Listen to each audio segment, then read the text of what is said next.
Magandang umaga, tanghali, hapon, gabi. Sa zodiac sign na, sandali lang ha, tatakpan natin ito. Gemini, okay? So tingnan natin ang inyong tinatawag na energy or vibes ngayong buwan ng Pebrero, okay? Sa buong buwan ng Pebrero. So tingnan natin ha, punta muna tayo sa inyong tinatawag love romance, okay?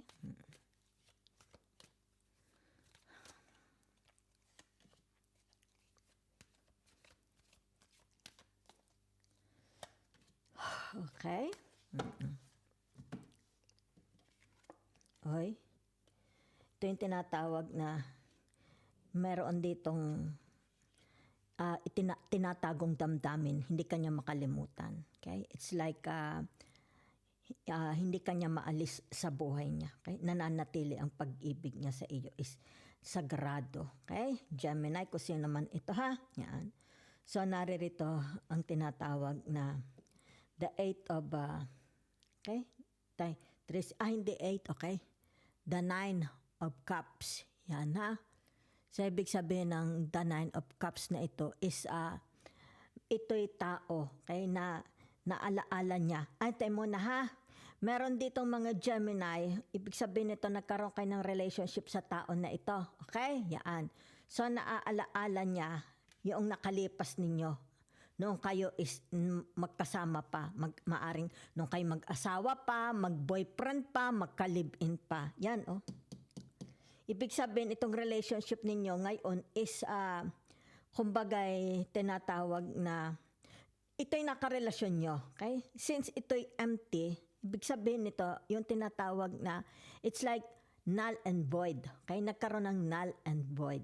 Yan, hindi nagkaroon ng success. Yan, ha? Pero nakikita dito yung pangungulila ng tao na ito. Yan na, nangungulila siya sa iyo. Hindi niya maalis sa isip niya, okay? Yung tinatawag na once upon a time, nagkaroon siya ng ugnayan sa iyo. Nagkaroon siya ng relationship sa inyo, okay? Hindi na ang nag-work out, okay? So maaring itong taong ito is may another family or tinatawag na solo siya sa buhay niya. Okay? Meron dito, either ikaw, kasi narito ang the 2 of Cups, ito yung tinatawag, either ikaw may bago ka ng karelasyon, di ba? Or siya may bago ng karelasyon. Pero nakikita dito, yung damdamin niya, may damdamin pa rin siya sa iyo. Okay, Gemini? So, narito ang the 3 of Swords. Yan, ha? So, ibig sabihin niyan, pangungulila. Yan, oh. Nangungulila ang taong ito. Yan, ha?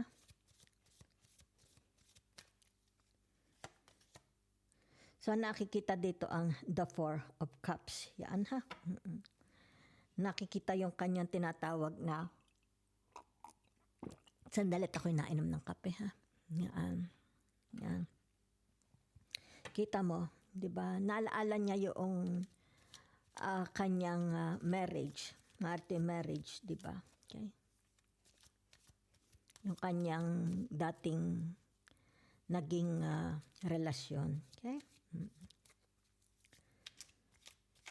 For some of you here, meron ditong nagnanasa. Okay? Meron po dito ha, dahil ito yung tinatawag na the 9 of Cups. Yan ha. So meron ditong, it's like siguro byudo, single, di ba? Kung in a relationship, hindi siya kasal. Okay? Yan. So ibig sabihin nito, malakas ang attraction niya sa iyo. Okay? Yan ang malakas ang attraction niya. Pwede rin ito yung tinatawag, may nagnanasa sa inyo, may admirer, di ba? Pwedeng single siya, widowed, o tinatawag na in a relationship dahil narito ang 2 of Cups, but they have no papers. It's like walang dokumento. Yan, oh. Siguro, kung halimbawa sa social media, nakikita ka niya, di ba? Yan, oh. Parang nababasa niya ang damdamin mo, di ba? Itong tao, ito yung malakas ang kanyang intuition, okay? Nababasa niya. Kahit masaya ka, nababasa niya, okay? Kung ikaw is, ang nakikita ko, tinatawag, nababasa niya ang damdamin mo. Okay? So, meron ditong tinatawag na the strength emotion, di ba? Yan. So, ito yung tinatawag na kailangan kita. Ta-la-la-la-la-la-la. Yan, no? Merong nangangailangan ng inyong pagmamahal. Malaki ang gusto ng taong ito. Yan. The Two of Cups, maybe this person is already in a relationship, di ba? Pero malakas ang kanyang tinatawag desired, okay? Pagkagusto sa inyo. So, punta naman po tayo sa inyong tinatawag na career, money, work, finance. Okay? Tingnan po natin. The energy. Okay? Yan. Oh. So, narito ang tinatawag na, di ba gay, ari isa, ano gayaan? Okay? Justice, Venus, Libra. So, it's more about agreement, di ba? Malakas ang kontrata. Okay? Maaari sa trabaho ninyo, di ba? May kontrata. So, narito ang tinatawag, you are dealing with the person with authority. Maaring sabihin na nating abogado, may kausap kang abogado, di ba? Siya ang mahawak ng iyong, halimbawa sabihin na nating properties mo, di ba? Yan. Maaring for some of you, may mga kaso when it comes to money, di ba? So, itong abogado ito ang naghahawak ng iyong mga, halimbawa, assets, wealth, di ba? Ang iyong tinatawag na, halimbawa, conjugal properties, whatever, yun na nakikita ko. So, nakikita dito yung tinatawag na narinig ang the hangman, okay? Pero the hangman, usually, meron dito, di ba alam ninyo, meron ditong tinatawag liwanag, okay? So, ibig sabihin nito, yung tinatawag na, well, it's like, hindi kanya ang bahay na ito, okay? Yan, nakatira siya sa isang bahay, pero hindi kanya ito, okay? Yan. So, it's like walang kasiguraduhan, di ba? Okay? Kung meron siyang mamanahin, kung kasama siya sa partihan, okay? Yan. Yun lang po nakikita ko, ha? So, tingnan natin, ha? Kung saan ito. It's more about nakikita ko malaking pera ito, di ba? It's like sabihin na nating ang namamagit na dito is abogado, notaries, judge, di ba? Yan.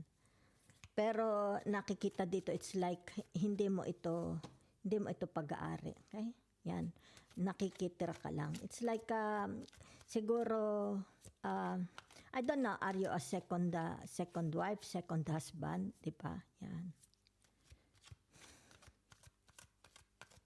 So, it's like hindi mo pa alam kung alin ang iyo, di ba? So, narito ang the Four of Swords. Yan, ha? So, ibig sabihin ng the Four of Swords na ito is, it's like nagugulumihanan ka, di ba? Yan. Hanggang sa pagtulog mo, dala-dala mo ang iyong problema. Okay? Yan. It's like hindi mo pa alam saan ka pwesto when it comes to, dahil kasi may kinalaman ito sa kaperahan, di ba? Yan. Maybe a wealth, properties, di ba? Conjugal properties. Yan, ha? So, hanggang sa pagtulog kasama mo, okay? So, naririto ang tinatawag na the devil, di ba? So, ibig sabihin ng the devil na ito is, teka muna, ha? Tatakpan ko lang. Iko-confirm ko lang what the devil is. Okay? Meron ba kayong, if this is not you, okay, you are surrounded, let's say sabihin na natin sa family or merong nakasurround sa inyo mga tao, di ba? Yan. Maaaring sabihin natin they are drug addict, dependent, di ba? Masyadong nakadependent sa inyo. Maaaring may mga vices, di ba? May mga luho. Yun ang nakikita ko, ha? Maaaring yung tinatawag na masyado kayong okay, drained when it comes to your money. Kasi hindi na kumikislap yung ulo nyo, di ba? Yan, yun lang nakikita ko. You are surrounded mga taong masyadong dependent sa inyo, okay? Marito'y family, di ba? friends, people, strangers, pwede rin sa trabaho, di ba? Children, spouses. So for some of you here, lumabas, meron kayo, di ba? Kung halimbawa properties, meron kayo. Ari-arian, meron kayo, di ba? Will and testament, meron kayo, di ba? So ibig sabihin, dito tatatag, magiging matatag, okay, ang inyong tinatawag na pamimera. If it's about your career, your job, your work, matatag. Yan, no? Dahil narito ang tinatawag na the Capricorn. Okay? Matatag po, ha? So, it's more about winning gains, okay? Nang tinatawag pamimera, wealth, okay? So, ibig sabihin nito yung tinatawag the King of Swords. Yan, ha? Tatatag ang inyong tinatawag na pamimera, especially sa inyong retirement. Nothing to worry. Okay? Yan. Nothing to worry about your money. So, tingnan po natin the energy of family and friends. Yan. Okay. Ayan. So, naririto ang tinatawag na the Four of, the Four of Swords. Yan, ha? Okay. At saka, it's more about a relationship with your family, with your siblings, relationship with your friends. So, ikaw ito, Gemini, ha? So, ibig sabihin nito, yung tinatawag na what you are capable of, napaka matulungin nyo, okay? So, it's like tinatawag, ikaw ang nagsosolve sa kanilang problema, diba? It's like tinatawag, kilalang kilala ka. Kilala ka sa community, sa surroundings nyo, sa neighborhood, sa barangay. Maraming nakakakilala sa inyo. Diba? So, nakikita dito na kilala kayo as maaring kayo is a philanthropist, diba? Or may pera, may kaya. Dahil narito ang the King of Pentacles, diba? So, nakikitang ito, whatever you touch, okay, it's like tinatawag, halimbawa, lalapit sila, meron silang problema, binibigay mo agad, di ba? It's like granted from the Gemini, okay? So, nakikita dito Gemini is a peacemaker, okay? A peacemaker ay a good person, di ba? Yan. So, nakikita dito yung tinatawag with the relationship. Yan, ha? So, ibig sabihin nito, it's like pag nakikita nila si Gemini, Gemini is hulog ng langit, is an angel, di ba? So, that's it for you. Ang nakikita ko, ha? It's more, people are coming, okay? They have intention, whatever. Maybe ang daladala nila ay pag-ibig, pakikipagkaibigan, pamimera, di ba? Negosyo, o tinatawag na kaunting pagkakitaan, di ba? Yan. O yung tinatawag, may daladala sila ditong chismis, pwede din, di ba? Yan, sa tinatawag na family, friends.